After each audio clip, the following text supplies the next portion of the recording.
de la Judicatura. Doctora María del Carmen Maldonado, ¿cómo está usted? Muy buenos días, gracias por acompañarnos hasta ahora. Gracias, buenos días Byron, y buenos días a todos quienes nos miran y nos escuchan a través de este medio. Presidenta, la Corte Constitucional emitió una resolución hace pocos días que de alguna otra manera obligaba al Consejo de la Judicatura a restituir a algunos funcionarios que fueron destituidos en el periodo del correísmo por el famoso error inexcusable, entre otras figuras. Pero sería importante, Presidenta, antes de entrar en el análisis jurídico de esta resolución de la Corte, que es de obligatorio cumplimiento, le contemos un poco a la audiencia y a los ciudadanos que no entienden mucho de estos temas del derecho, por qué se dio esto y por qué se malutilizó la figura en la época del correísmo para perseguir precisamente a algunos funcionarios judiciales que no estaban de acuerdo con el poder de turno. Gracias, Byron. En primer lugar, hay que resaltar que cada gestión, cada autoridad, cada servidor es responsable de sus propios actos, lo cual uno podría entrar, porque no me compete hacerlo, a determinar si aquellas destituciones que se encuentran judicializadas fueron o no fueron dentro del marco de la ley. Eso les corresponde precisamente a aquellos jueces que están conociendo las destituciones o las distintas sanciones cuando éstas efectivamente han sido judicializadas, es decir, puestas a conocimiento de un juez dentro de una impugnación a las mismas. Y pues nosotros lo que hemos hecho es, en todo caso, acatar las resoluciones de los jueces cuando nos han dispuesto la restitución de dichos servidores, de ciertos servidores, así como las respectivas reparaciones. No obstante, es muy compleja la situación. Solamente para darle una cifra y para que puedan ver la magnitud del problema en el que nos encontramos ahora, en el año 2019 hemos pagado más de $1 millón por reparaciones o indemnizaciones para que los jueces puedan además retornar también a sus lugares de trabajo, es decir, restituirlos. Es una cifra gigantesca. Es una cifra gigantesca, más aún cuando nos encontramos en una etapa de austeridad muy grave. Y pues solamente habría que hacer una proyección. Si eso es por alrededor de 6 jueces, pues imaginemos cuánto puede ser por cientos de jueces. Sí, precisamente. Defensores o fiscales. Sí, continúa, Presidenta, disculpe. Por cientos de jueces, defensores o fiscales. Ya, precisamente, esta resolución de la Corte Constitucional ¿tiene algún antecedente antes de que se dé a conocer? ¿Por qué nos cuenta un poquito el antecedente de por qué la Corte Constitucional otorgó este fallo? Por supuesto, precisamente un servidor destituido por error inexcusable presentó ante la justicia una acción de protección.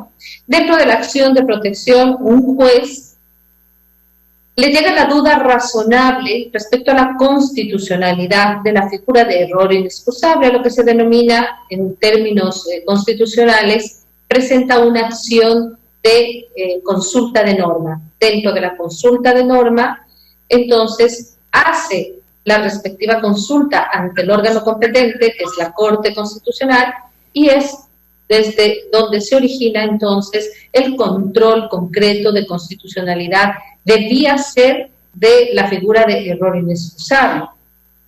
La Corte decide hacerlo también de las otras 2 figuras que constan en el artículo 109, numeral 7 del Código Orgánico de la Función Judicial, que es el dolo y la manifiesta negligencia.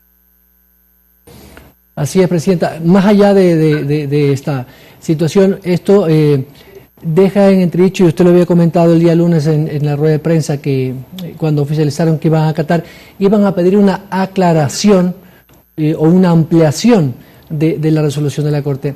¿En qué términos quieren ustedes conocer esta ampliación? Bueno, nosotros el día de ayer ya hemos presentado el recurso horizontal de aclaración y ampliación sobre algunos puntos que a nuestro entender se encuentran oscuros. Cuando digo a nuestro entender, me refiero no solamente al Consejo de la Judicatura. Hemos mantenido reuniones de coordinación con las autoridades de otros órganos, de nuestros órganos autónomos, la Fiscalía General del Estado, la Defensoría Pública, así como también del órgano jurisdiccional, la Corte Nacional de Justicia. Varios puntos oscuros, decía. Uno de ellos, por ejemplo, no se establece qué procedimiento va a tener que realizar el ciudadano, el usuario, aquel que presentó una denuncia porque encontró una inconducta en alguno de los operadores de justicia durante la sustanciación de su causa. Vale entender que esta figura, ya sea dolo, ya sea manifiesta negligencia o ya sea error inexcusable, el Consejo de la Judicatura actual lo ha aplicado en estricto rigor jurídico. Nosotros somos respetuosos de la independencia judicial. Somos absolutamente respetuosos de este concepto fundamental del Estado democrático que es la independencia judicial. Allí no tenemos discrepancia alguna en el concepto que manifiesta la Corte Constitucional. Sí, respecto a los efectos que pueda tener esta sentencia en cuanto a los usuarios, en cuanto a la afectación de derecho a nuestros usuarios, ya que no se establece, como he dicho, el procedimiento, no se establecen los plazos para resolver, no se establecen los plazos para presentar, no se establece de qué manera se va a regular todo esto. Adicionalmente, tampoco se dice nada en aquellos casos en que las denuncias ya han sido presentadas ante el Consejo de la Judicatura, ya se han calificado, ya se han admitido, ya se encuentran sustanciando y ahora, a posterioridad, la Corte Constitucional genera un nuevo requisito que antes no había, porque los requisitos para la presentación de denuncias son claros y están en la ley, y en virtud de esa ley, vigente al momento en el que nosotros hemos recibido las denuncias, sustanciado las denuncias y sancionado, es que nosotros hemos expedido estos actos administrativos, reitero, dentro del marco legal. Ahora, ¿qué va a pasar con todo aquello? ¿Qué va a pasar con todas las causas que se encuentran en trámite en el Consejo de la Judicatura por estas tres figuras, dolo, manifiesta negligencia o error inexcusable? Entre otros muchos aspectos que ha motivado nuestra petición de aclaración y ampliación. Precisamente me pongo en el lado del usuario. Si un usuario se encuentra descontento con algún procedimiento del juez en una de las causas que es parte procesal, en este instante, tal cual está la situación, quedaría un poco en indefensión, es decir, no tendría acceso a ese reclamo. Jurídicamente, ¿cómo está esa situación? Mientras la Corte Constitucional no aclare, ¿ustedes no podrían aplicar? Byron, esa es parte de nuestras preocupaciones. Nosotros vemos una evidente afectación al derecho de los ciudadanos, de los usuarios del servicio de justicia a presentar quejas y peticiones, el famoso derecho de petición contemplado y consagrado en el artículo 66, numeral 23 de la Constitución de la República.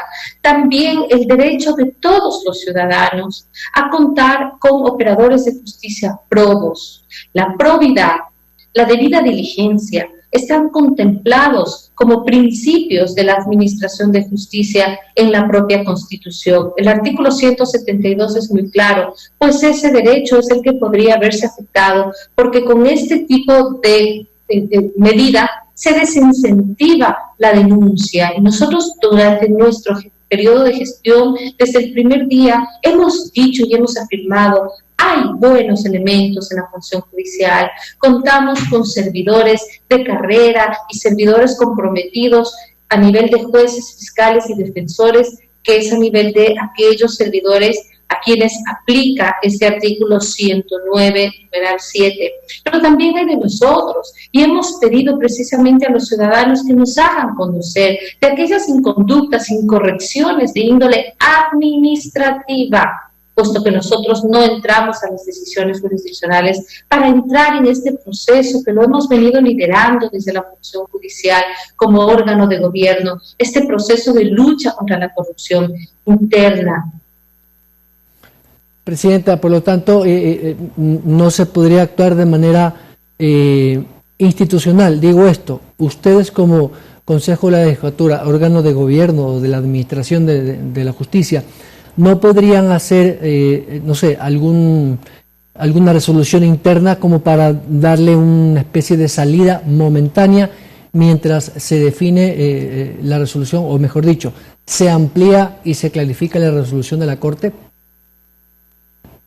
El numeral 7 de la sentencia ha establecido la creación de una comisión a nivel de Corte Nacional para clarificar todos estos elementos. Nosotros pues hemos tenido ya la reunión con la Presidenta de la Corte Nacional para que estos puedan ser clarificados a la brevedad posible. No nos atribuye, desafortunadamente, siendo órgano de gobierno de la función judicial, en la sentencia esta facultad de regular estos aspectos oscuros, que también podía haber sido una solución, puesto que la calidad de órgano de gobierno no nos viene de la ley, no nos la hemos autoimpuesto, esta nos viene de la Constitución, y el órgano de gobierno alcanza también la vigilancia, la disciplina, no de la administración de justicia, de toda la función judicial. Presidenta, ya en otro tema me gustaría saber cómo está el proceso de calificación o de, mejor dicho, participación de los interesados que deseen ingresar a la renovación parcial de la Corte Nacional.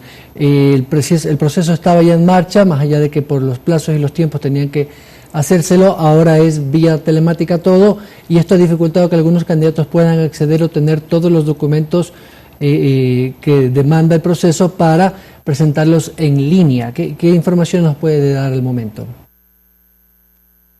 En efecto, se trata de un proceso para la renovación parcial, la tercera renovación parcial de la Corte Nacional, pero adicionalmente para llenar todas aquellas vacantes que por distintas razones se han generado. Ya superamos la fase de convocatoria, la fase de inicio del proceso, la fase de postulación incluso, y ahora nos encontramos ya en la fase de verificación de requisitos y pasaremos entonces a la fase de méritos de oposición. Este es un concurso que se debe caracterizar por 3 elementos fundamentales. El primero, la probidad; el segundo, la trayectoria ética irreprochable; y el tercero, la especialidad. Son parámetros que marcan una total diferencia con concursos anteriores. Nosotros en este caso vamos y hemos implementado ya los mecanismos para verificar esta probidad, para verificar esta trayectoria ética irreprochable, y también es un concurso que apuesta a la especialidad, razón por la cual las postulaciones se han recibido de conformidad con cada una de las salas especializadas de la Corte Nacional de Justicia, si bien conscientes de que es el Pleno de la Corte Nacional el que tiene que organizar por salas, pues nosotros hemos hecho la convocatoria por especialidad para que el Pleno de la Corte Nacional pueda organizar dichas salas. ¿Y esto por qué? Porque estamos convencidos de que la especialidad, la probidad, la ética irreprochable cumplen con lo establecido en el Código Orgánico de la Función Judicial y sobre todo en la Constitución de la República como principios de la administración de justicia. Necesitamos estos principios: eficiencia, eficacia, calidad y transparencia. Presidenta, le quiero agradecer por su tiempo. Sé que está con una agenda muy complicada recorriendo provincia, y le quiero agradecer por su deferencia, muy gentil. Muchísimas gracias a ustedes, y reitero, vamos a acatar la disposición de la Corte Constitucional. No obstante, es nuestro deber moral advertir al país sobre los posibles efectos de esta sentencia. Muchas gracias. Gracias a la doctora María del Carmen Maldonado, presidenta del Consejo de la Judicatura, a esta hora en el Telediario. Vamos a la pausa, regresamos con más información.